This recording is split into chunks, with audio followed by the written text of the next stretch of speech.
சுதந்திர தின super offer. அனைத்து வீட்டு உபயோகப் பொருட்களும் மாபெரும் தள்ளுபடி விலையில் வாங்கிடுங்கள்.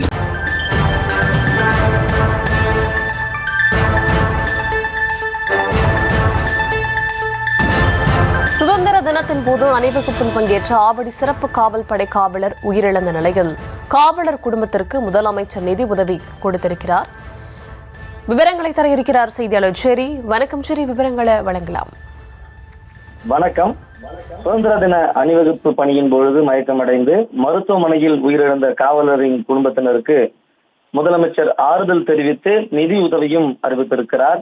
சென்னை ஆவடியில் உள்ள தமிழ்நாடு சிறப்பு காவல் பயிற்சி மையத்தின் இசைக்குழுவை சார்ந்த முதல்நிலை காவலர் தர்மராஜ் புனித ஜார்ஜ் கோட்டையில் நடைபெற்ற சுதந்திர தின அணிவகுப்பு பணியின் பொழுது திடீரென மயங்கி விழுந்து சிகிச்சைக்காக ராஜீவ்காந்தி அரசு பொது மருத்துவமனையில் அனுமதிக்கப்பட்டிருந்த நிலையில் சிகிச்சை பலனிருந்து அவர் உயிரிழந்தார். இந்த செய்தியை கேட்டு